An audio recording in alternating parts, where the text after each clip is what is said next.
Bonjour à tous et bienvenue dans les Mondes Impossibles, l'émission qui vous emmène là où vous n'avez encore jamais mis les pieds. Du moins je l'espère. Ne vous êtes-vous jamais demandé à quoi pouvaient bien ressembler les univers, les environnements de vos œuvres de fiction préférées ? Ces endroits qui servent de socle à toutes bonnes histoires de la culture populaire, que ce soit dans la littérature, le jeu vidéo, le cinéma, les séries télé, les bandes dessinées ou bien encore la peinture. Continuant de nourrir notre imagination, ils ont permis à des écrivains, des scénaristes, des artistes de concevoir d'extraordinaires aventures aux confins de notre imaginaire. Alors ce que je vous propose, c'est que nous partions tout de suite pour l'une de ces destinations. Nous allons nous servir de ce petit holographe pour voyager à travers les mondes, conçu de la main de Vivaldo da Gloria, que je remercie du fond du cœur pour avoir fabriqué ce petit objet pour moi. Et donc nous allons partir pour l'univers de Star Wars, créé par George Lucas en 1977, et notamment cette petite planète occupant cet univers, Mustafar, une planète où il fait bon vivre. Allons-y, en avant pour les mondes impossibles.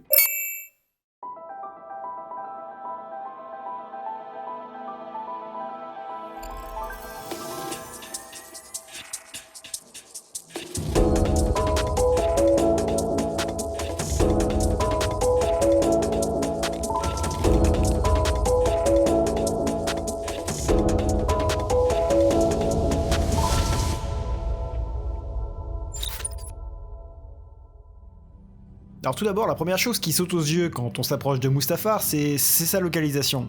Situé dans les confins de la bordure extérieure, cet endroit dans la galaxie Star Wars encore bien mystérieux et où règne l'art de la piraterie, Mustafar traîne non loin de la route commerciale Hydienne, une des nombreuses voies commerciales dressées à travers la galaxie.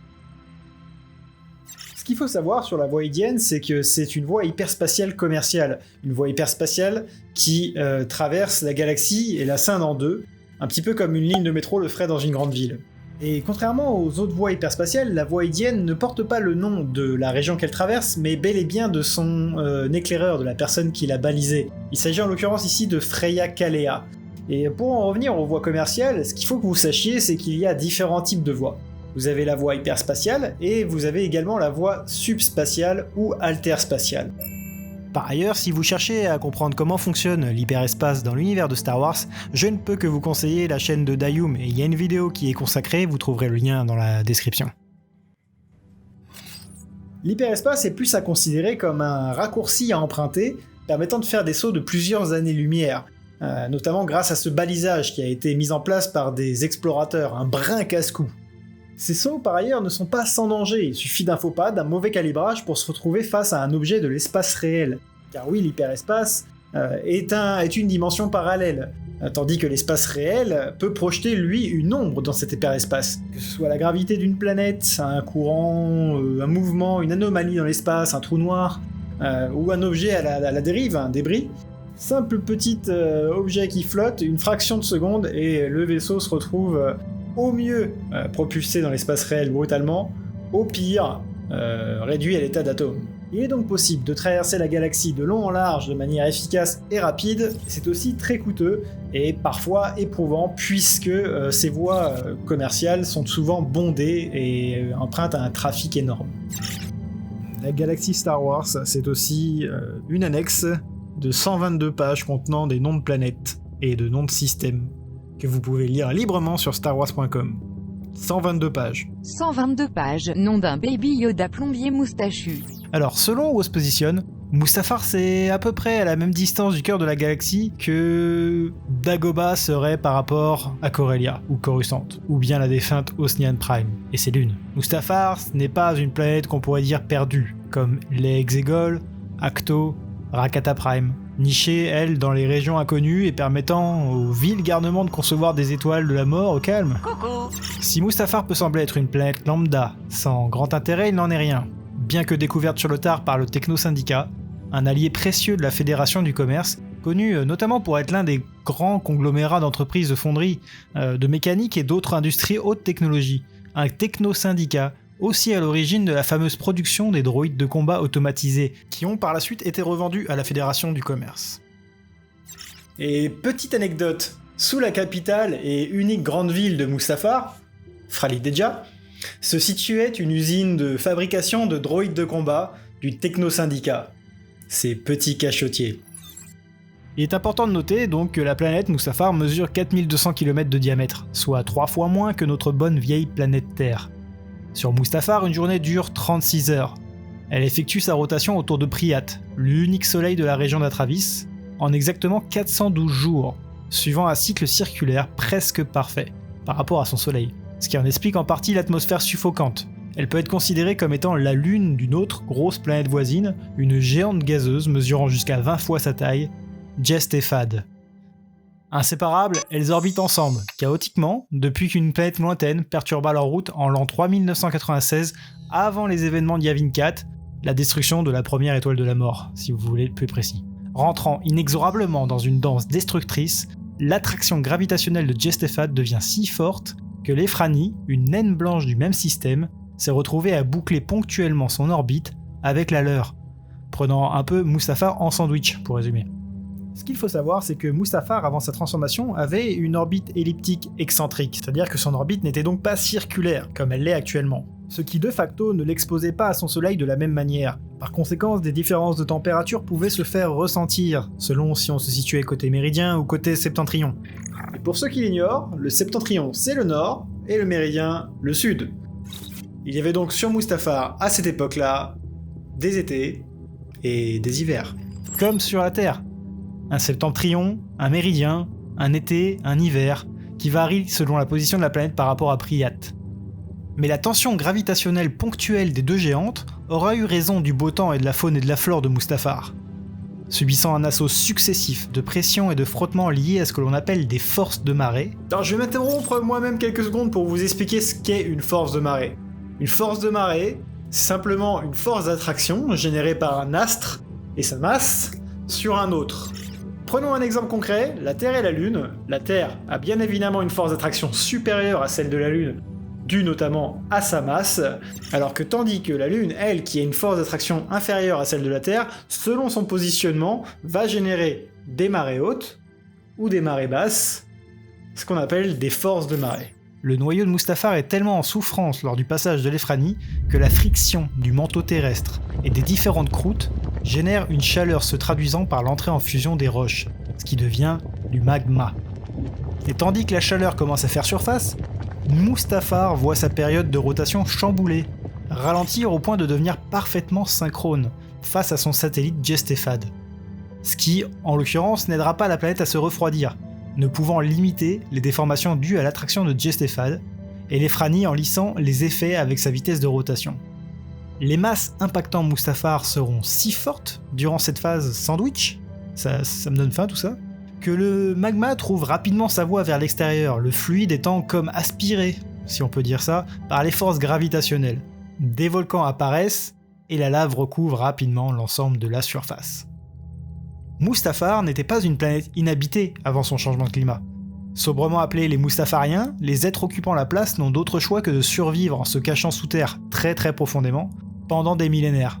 Toute la faune et la flore à la surface dépérit en l'espace de quelques semaines. Et Mustafar devient finalement la planète rocheuse volcanique que l'on connaît. Pour autant, à l'ère de la République, Mustafar est une planète survivante, peuplée par un peu moins d'1 million d'êtres vivants certes, à 95% Mustafariens, 3% Skakoans, et le reste occupé par des insectoïdes, comme les puces de lave ou des monstres plus massifs comme les Jawenko.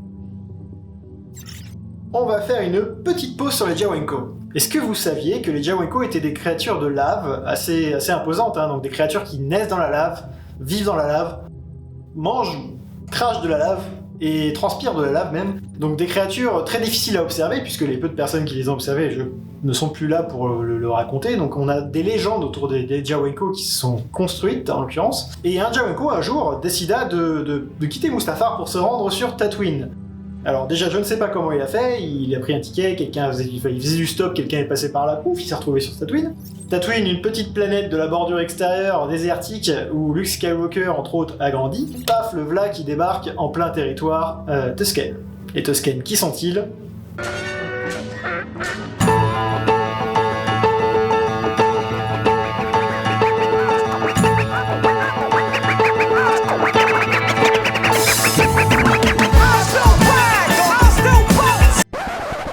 Les Tusken, donc des hommes des sables.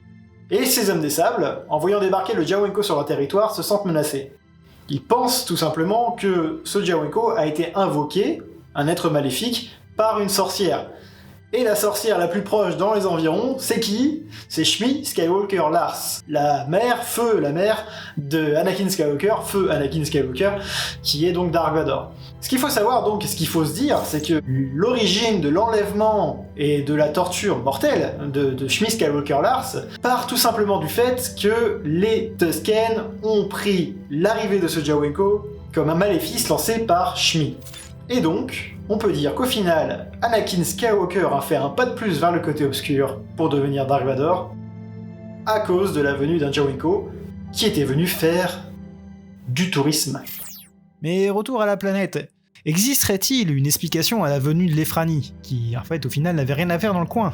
Il semblerait qu'elle soit due à l'intervention d'un mystérieux artefact, aussi vieux que la planète elle-même, le Bright Star, un cristal provenant des entrailles de Mustafar. Revenons d'ailleurs un peu aux origines de cet artefact.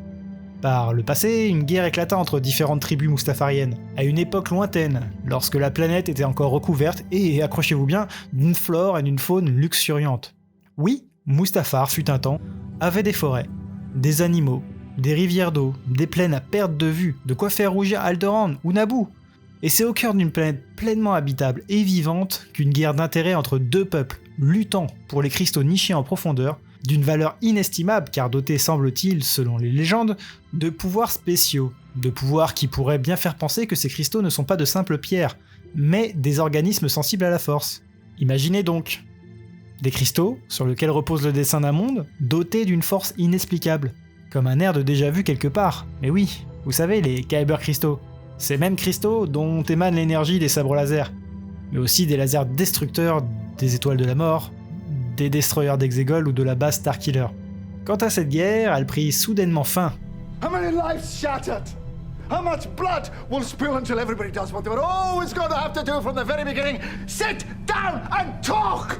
Lorsqu'une personne du nom de Lady Corvax décida d'user de l'un de ses cristaux pour sauver son bien-aimé tombé au combat, Black Bishop. Et elle le coupla donc à l'une de ses machines, le générateur à éons. Pensant que le pouvoir régénérant de ces cristaux permettait de ramener à la vie tout ce qui avait été touché par la mort, Lady Corvax, mustafarienne, elle aussi sensible à la force, ressentait le potentiel du cristal. Mais en décidant d'user de ce pouvoir, sans limite, depuis une caverne Sith ancienne sous la surface, c'est tout l'inverse qui se produisit.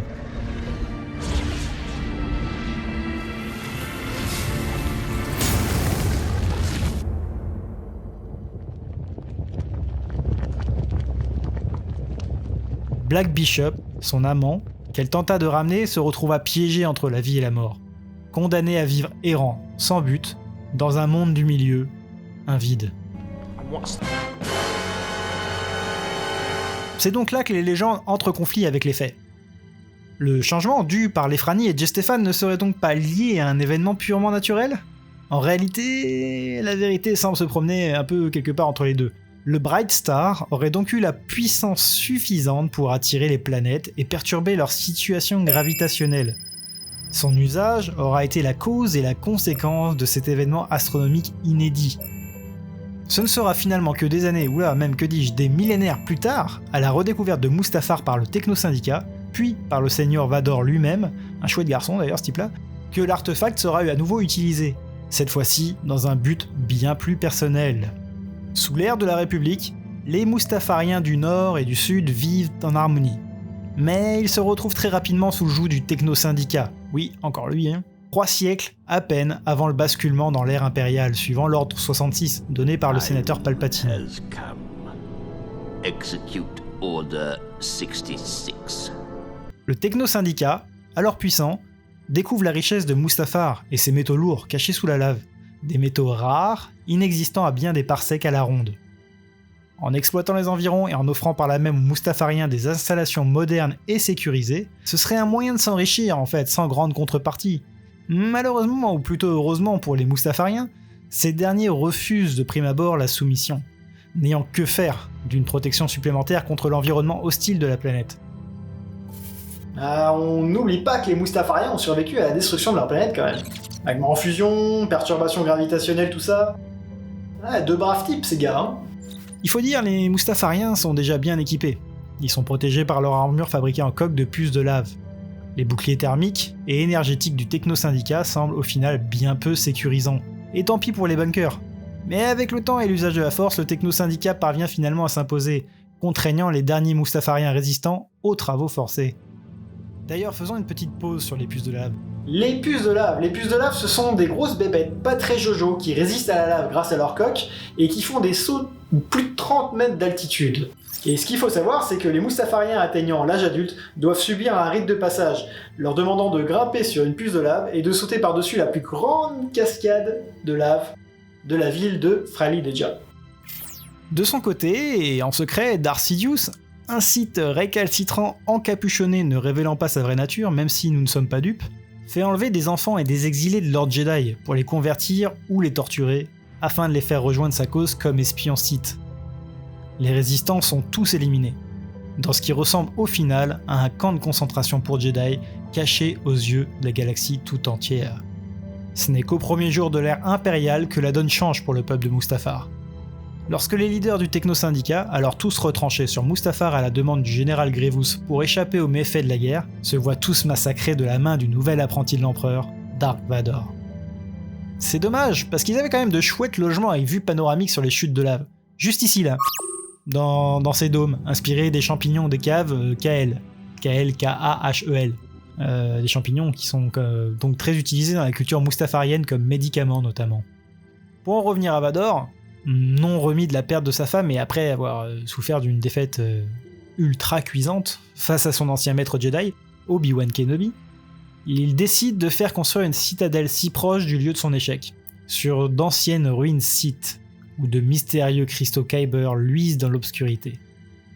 Ce dernier d'ailleurs récupère alors le Bright Star aux mains des Mustafariens, dans ce qui semble être une ancienne cité, donc Sith, nichée au creux d'une immense cavité sous les sols miniers de Mustafar. Ce qu'il faut bien saisir, c'est que même si la lave en fusion semble proéminente sur la planète, certaines zones souterraines ont été entretenues à travers le temps par les Mustafariens et sont parfaitement vivables, l'air y est même un peu plus frais qu'auparavant. En s'accaparant du Bright Star, Dark Vador fait ressurgir d'outre-tombe Black Bishop, l'amant de Lady Corvax, qui, je vous le rappelle, est pris au piège entre la vie et la mort. Ce dernier décide alors d'aider Vador dans sa mission, qui fera appel à l'un des descendants mustafariens directs de Lady Corvax, pour concevoir un nouveau générateur à éons, permettant d'activer le pouvoir ressuscitant de l'artefact. Son objectif, il est simple, ramener à la vie sa femme, Padmé Amidala. Le descendant de Lady Corvax, estimant les risques trop grands, et ayant été trompé sur la volonté de Vador, se sacrifie en détruisant le générateur lors du rituel final, coupant court à la réanimation de Padmé, plongeant Vador dans une colère noire. À la suite de la destruction du générateur, le Bright Star réagit et s'autodétruit. Ces événements coïncident par ailleurs avec la découverte d'un proto-sabre à la double lame bleue, arme d'un temps révolu. Un groupe de contrebandiers aura tôt fait de tenter de s'en emparer, et accompagnés du droïde K2SO, ils finissent par se retrouver nez à nez avec le Seigneur Vador, toujours en proie à la colère. Si le proto-sabre finit par retourner aux mains de Vador, protégé dans une salle secrète de la citadelle, le groupe de contrebandiers ne survit pas. Seuls K2SO et un résistant parviennent à s'enfuir, les mains vides, non sans affronter un danger supplémentaire, un Jawenko. Au final, Mustafar recouvre peu à peu depuis les événements survenus avec le Frani, il y a 4000 années de cela. Le changement climatique est déclenché, le refroidissement de la planète est initié. Une nouvelle ère glaciaire pour la planète, sans nul doute liée à la destruction du Bright Star.